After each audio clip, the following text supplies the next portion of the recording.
TechRabbit here.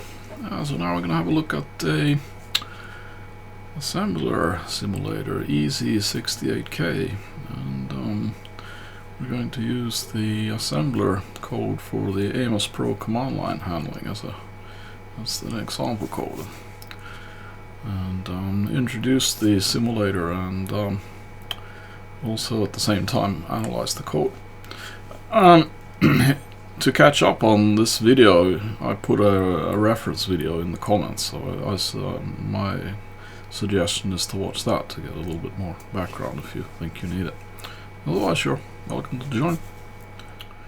So anyway, I have to start with the first thing is how to access the website, and I'm going to show you what the problem is. So here I have the web browser Edge, and if you paste in the address that mostly pops up in the search, and then you press enter, then as you see you get a valid web page.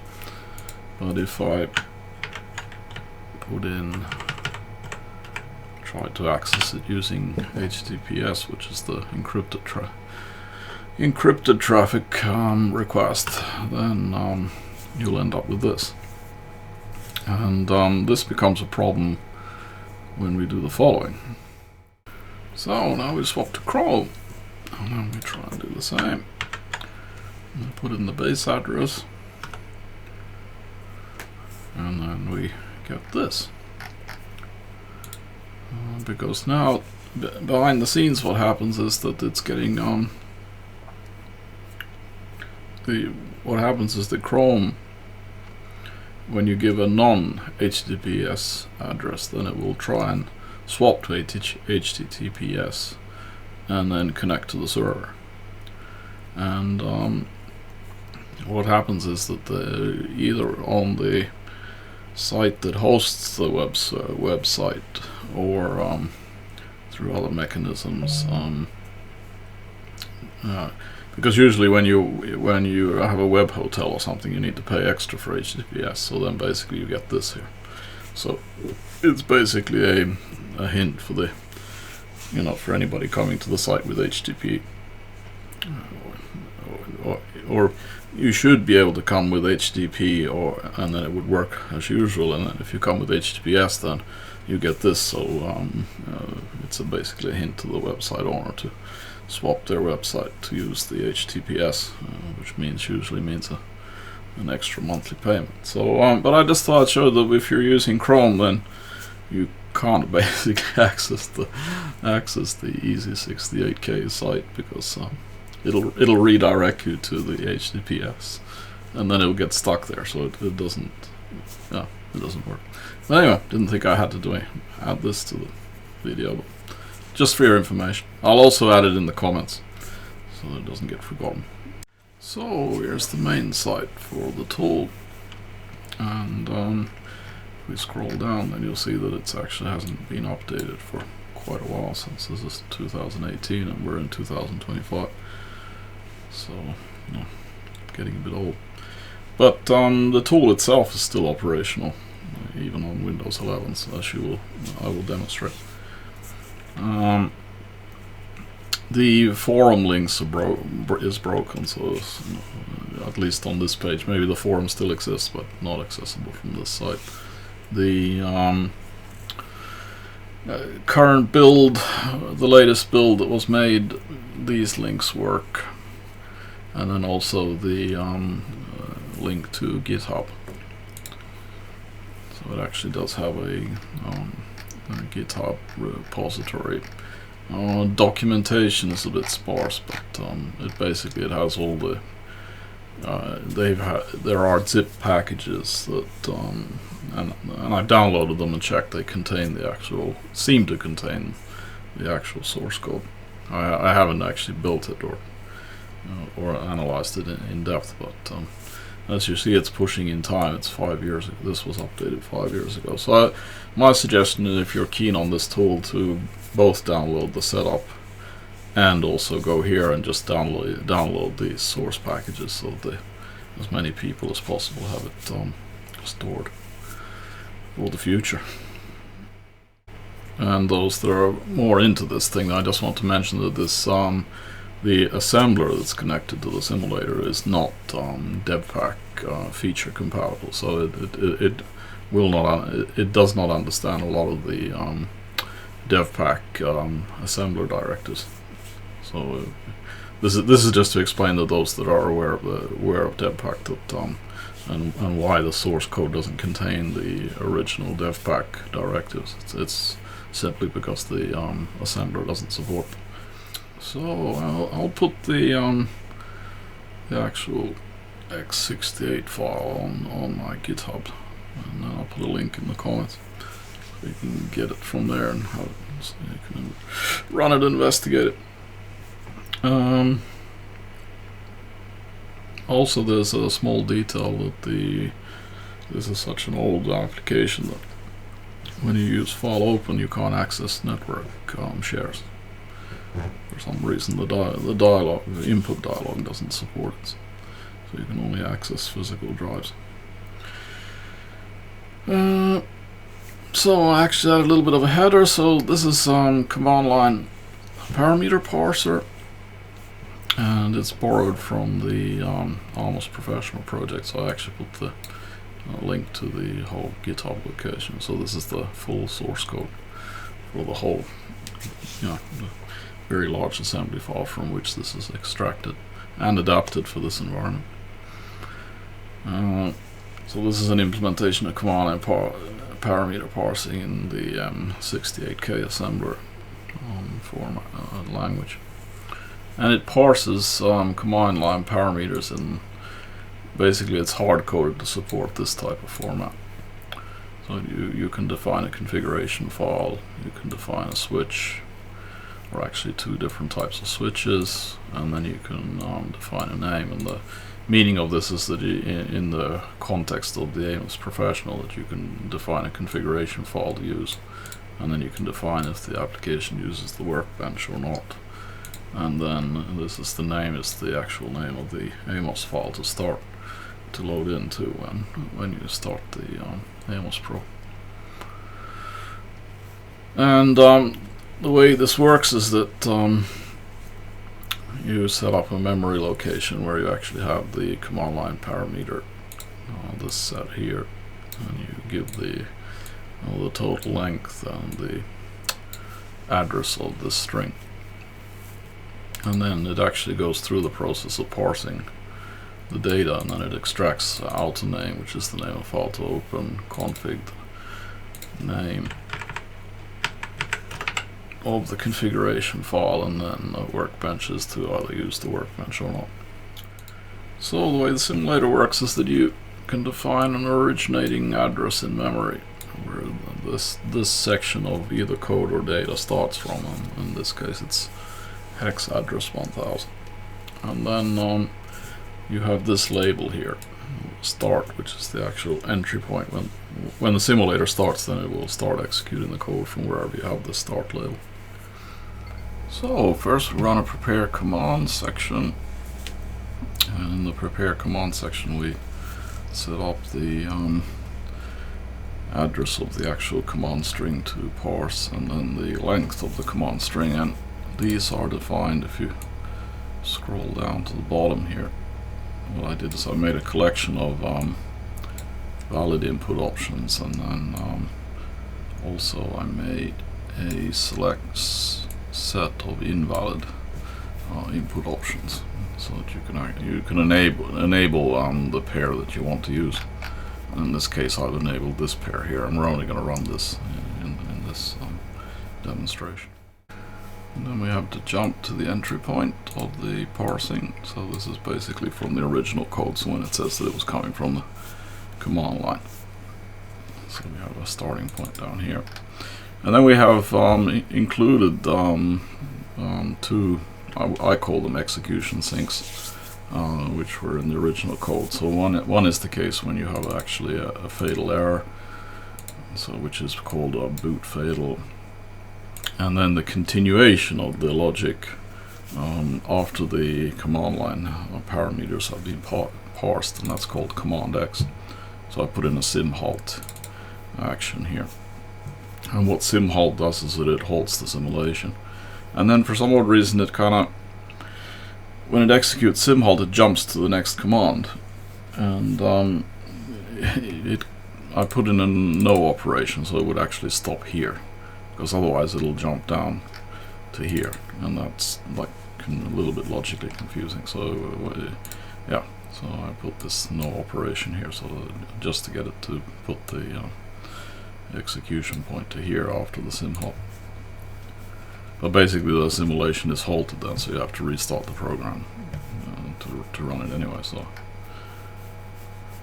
I don't know why it automatically moves the execution cursor to here. So now we're in the parsing logic, and then we take this command that was populated and then we break it out into register values. So we have the address of the command line parameters in A0, and then the length of the string in D0. And then we're just actually checking if there is a command, if there are any parameters at all, and then if there aren't, then we just go to command X, which is like to continue with the rest of the logic. And if there is, then we actually append a null termination for the command line parameters. And here's the main loop. So basically it does a larger loop based on this CLI 0.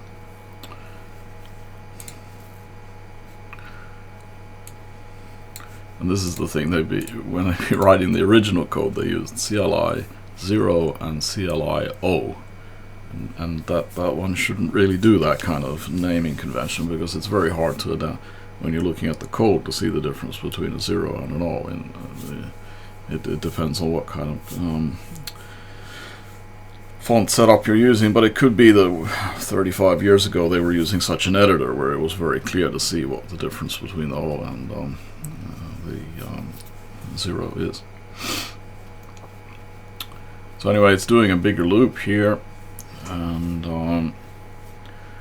then it jumps over stuff. So as you see here, it loops here. If it finds a space, then it just ignores it. But then if it comes to that there's going to be an option, and let's just take a quick look at the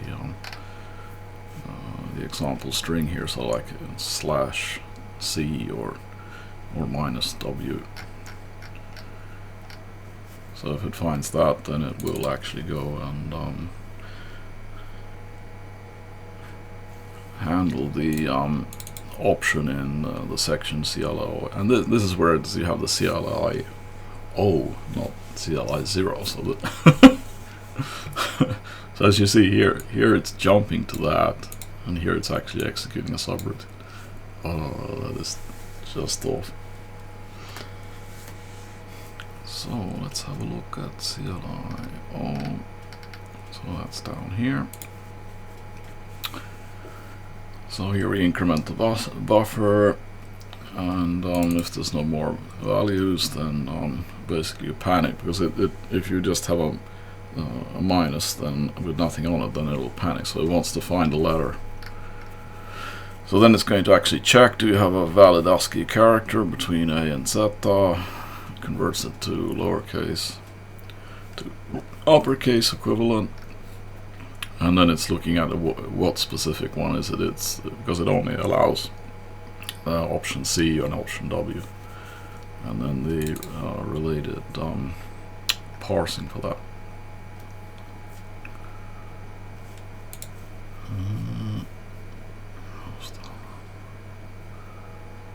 And then it had a few sections here to handle more of the details. So where to actually put the what to handle, because the workbench is like a boolean, it's like true or false kind of thing, and then the actual config, the C option, it's a string that defines the actual config value, so it has two different cases here to handle that.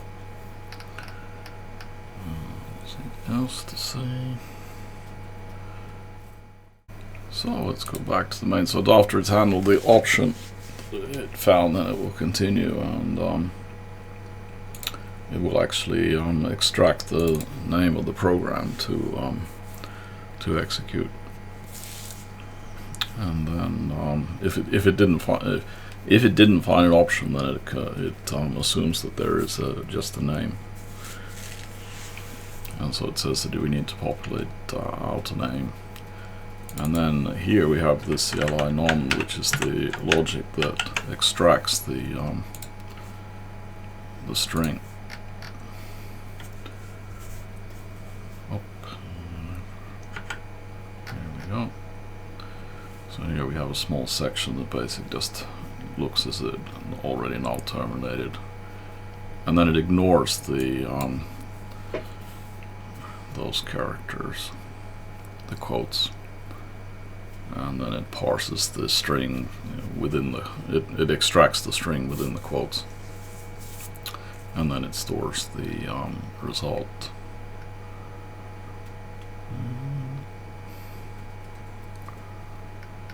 Character found, store character, and then it's storing the value in the buffer, and then it loops for more. So it's a kind of a basic thing that it just takes the string that's within the quotes. So that's the general overview of the parsing logic. It's not that complicated. As I said, you can download the code yourself and continue researching more finer details. But now I thought I'd show a little bit how to run it in the simulator, or what the simulator can do to help us understand this logic. So let's assemble the source. As you see, we get no warnings, no errors. But what we could do is to look at the code. Now when you run assembler, the assembly process, then it will create an assembly listing. So this will actually show you how the source code was converted to assembly code, and here you have the encoding of the opcode, like here when it starts like load immediate address. So it'll show you how was it encoded and what was the end result. And yeah, and then it'll do that for and then of course it's ignoring comments and stuff. And then when we come down, and then if there's data, then you'll see how the data is encoded in the address space. And this is of course is the address counter. Oh, I forgot to show. So here we can actually see where it starts. So this is the 1000 here. So you see where it starts to put the assembly code, and then it inserts data as it's defined. And here's more data.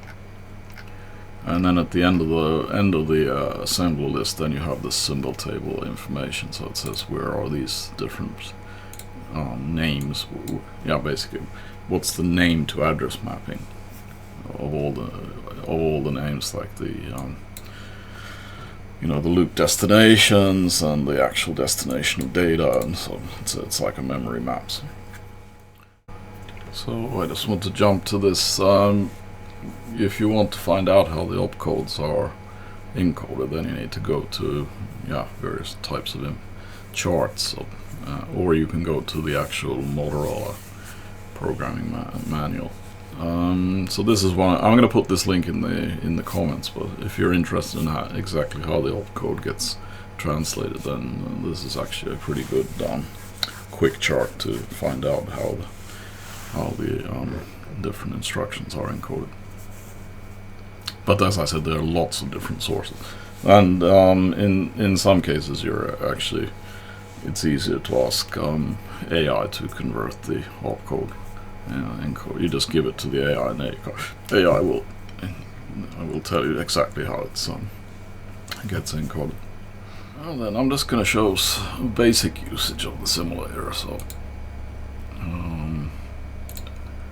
now we assemble it again, and then instead of taking the listing, then we take execute. And as you see, now it will start. Now I have a bit of a font issue in the display, so I'm going to fix it, because I have a 4K display, and then the actual execution window of the source code gets modeled up. So I had to swap window. But as you see, the font is all messed up. But that gets fixed when I take source window font. I just go into the dialog and then I say OK, and then it updates the font to the right size. So as you see now, it has stopped at the start point, and this has a auto trace option. So it will automatically execute the code sequentially, and the default timing is 200 milliseconds. So, and then you can have a maximum of 1 second between executing. And for some odd reason you can't put in the value. You have to actually scroll it. So I'm just going to increase it to 1 second. Just for demonstration purposes. So, and then we take auto trace, run auto trace. You can't see the menu drop down because of the way I'm sharing the window. So you take run and auto trace. And then it starts. As you see, it starts, executing each command every second.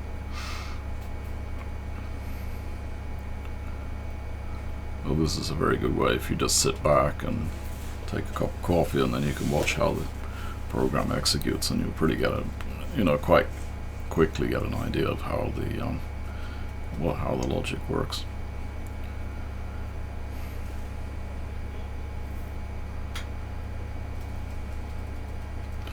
And then you can activate a breakpoint. So all these greens here are valid places where you can put a breakpoint. So now I've stopped it here. And when you stop it, then you can see the actual state of all the registers and the stack pointer and all that. And then when you want to run at full speed, then you can just go up here and say run it to completion. I need to take that away. So, and then you see it goes to sim halt, and as you see, that's why I added the knobs. It will stop here, so you can actually see clearly that it stopped with the sim halt. As I said, I don't know why the program moves the pointer to the next.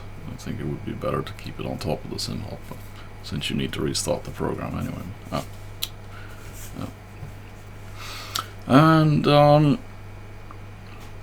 now I think we just the next most important display is the actual memory display. So let's switch to that.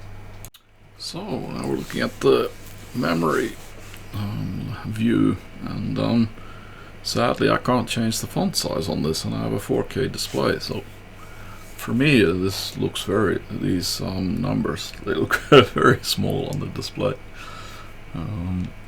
But anyway, I thought what we do is we just pick a few addresses and have a look at what it looks like. So let's look at command string, and that should be at 1190. So if we look here, 1190, so that's here. So then you see this is the command line parameters, and then it would be auto name will be at 101E.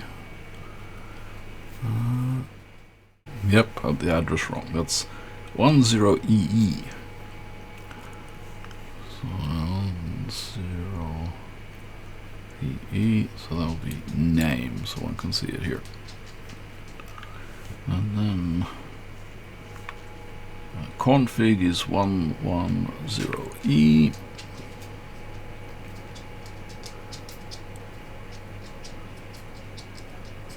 So that's the name of the config file, so we see it here. And then the last one is workbench 118E. So that's here at the end.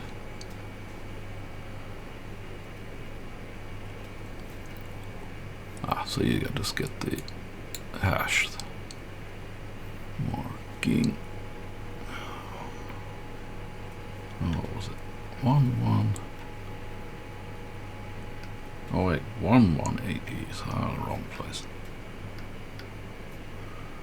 So I said the display is really awful. Yeah, see here, that's more logical, so it's 00.